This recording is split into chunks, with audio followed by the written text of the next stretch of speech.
將臨期25天靈修特輯燃點盼望第17天，主題係瑪利亞具感染力的回應。我哋先聽一聽今日要讀出嘅經文啦。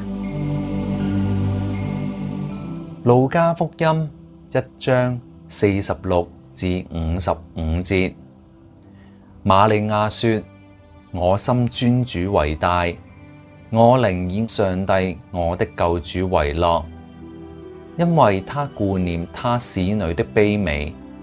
從今以後，萬代要稱我有福。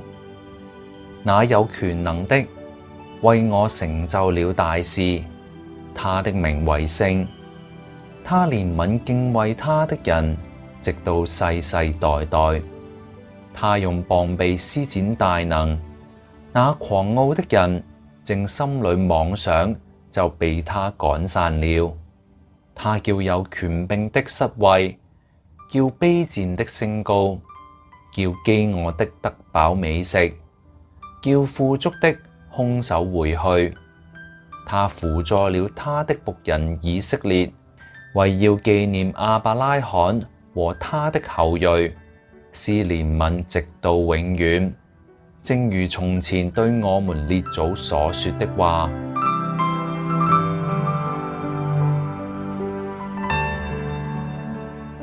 喺第二次世界大戰期間，潘霍華喺紐約授課，而佢嘅朋友就勸佢應該留返喺美國，享受安全同自由嘅環境，繼續神學研究同埋出版事業。不過佢嘅一番說話呢，就深深觸動人心。佢話：如果我唔同同胞共同承受呢一個時代嘅苦難，咁樣戰後我將會冇資格參與基督徒生活嘅重建。潘霍華選擇逆流而上，返去危險嘅故土。遠早於潘霍華，瑪利亞嘅逆流而上亦都更加艱巨。當天使話佢將會因為聖靈未婚懷孕，縱然仍然有好多嘅疑問同埋挑戰。咁究竟乜嘢叫做聖靈懷孕呢？呢一個孩子到底係邊個呢？日後又點樣教養佢呢？別人又點樣睇佢呢？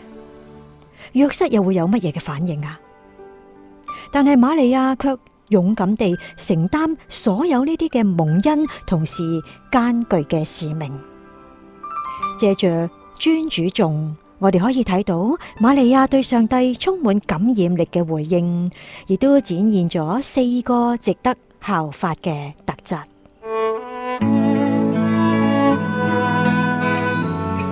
第一個係尊主為大，瑪利亞選擇將上帝放喺首位，將佢嘅旨意作為生命嘅引導。今日做決定嘅時候，我哋就能唔能夠先尋求上帝嘅心意，而唔係自己嘅私心呢？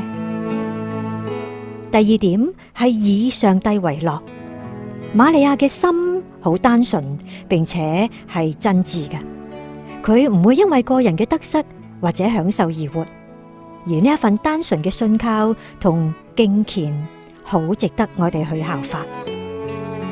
第三點係有長遠嘅眼光。佢見到嘅唔單單係眼前嘅挑戰，更加係上帝喺歷史長河中嘅救贖計劃，為萬代帶嚟永恆嘅救恩同憐憫。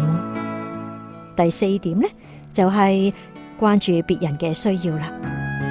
佢睇到卑微者、飢餓者同困苦者將會因為耶穌得着滿足。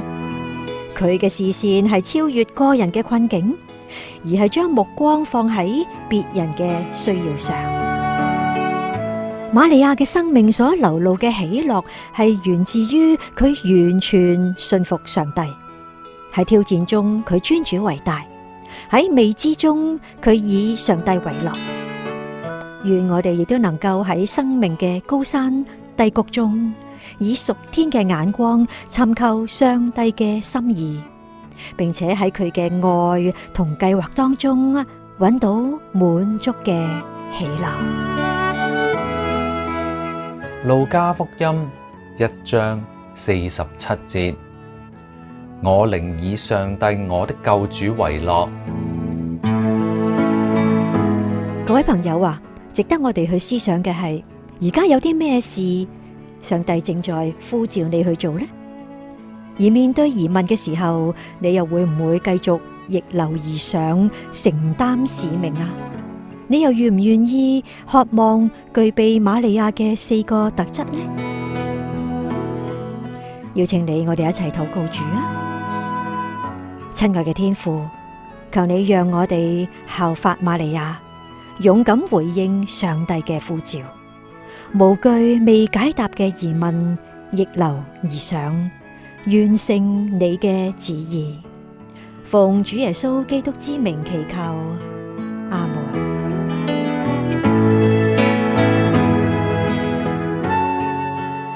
願聖靈保守帶領我哋領受今日嘅經文同教導，好好藏喺心裏。咁約定你啦，聽日我哋繼續一齊喺將臨期25天靈修裏面燃點生命嘅盼望。